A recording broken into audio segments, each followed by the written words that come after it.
இந்திய மக்கள் அனைவருக்கும் 79வது சுதந்திர தின வாழ்த்துக்கள். இந்த இண்டிபெண்டன்ஸ் டேவுக்கு நம்மளால் முடிஞ்சது இந்த கோலம் தான். ஏதோ காக்கா கிறுக்கின மாதிரி கிறுக்கி வச்சுட்டு அப்புறம் விளக்கேற்றலான்னு வந்துட்டேங்க. ஆடி கடைசி வெளியே ஏதாவது பண்ணி வச்சு கும்பிடலான்னு பார்த்தேன்.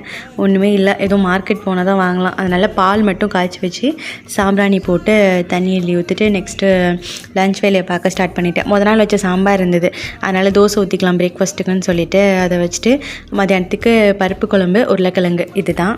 2வது 3வது படிக்கும் போதெல்லாம் இண்டிபெண்டன்ஸ் டேனா கொடியேற்றி சாக்லேட் கொடுப்பாங்க, அவ்வளோதான். கொஞ்சம் ஒரு 5th 6th வந்ததுக்கப்புறம் தாங்க இண்டிபெண்டன்ஸ் டேனா என்னென்னே தெரியும். அதுவும் யாராவது ஸ்பீச் பேசும்போதெல்லாம் அவ்வளோ ஒரு கூஸ்பம்ஸ் மூமெண்ட்டாக தான் இருக்கும். இப்போ இண்டிபெண்டன்ஸ் டே வருதுன்னா ஒரு 2 வீக்ஸ் முன்னாடியே எங்களுக்கு மார்ச் ஃபர்ஸ்ட் ப்ராக்டிஸ் ஸ்டார்ட் பண்ணிவிடுவாங்க. அதனால் ஃபுல் அண்ட் ஃபுல் அங்கே தான் சுற்றிட்டு இருப்போம். கிளாஸ்க்கெல்லாம் போகவே மாட்டோம். நாங்கள் 9th படிக்கிற வரைக்கும் அப்படி தாங்க இருந்தோம். ஆனால் 10th 11th 12th 10th கூட நான் அக்செப்ட் பண்ணிப்பேங்க. ஆனால் 11th பப்ளிக் வந்துச்சு இல்லையா, அதில் மொதல் செட்டு நாங்கள் தாங்க. எங்களுக்கு தான் ஃபஸ்ட்டு பப்ளிக் வந்துச்சு. ப்ளூ பிரிண்ட் கிடையாது, 600க்கு மாற்றினாங்க. இந்த மாதிரி எல்லாமே இதை பற்றி நான் அப்கமிங் vlogsல சொல்கிறேன்.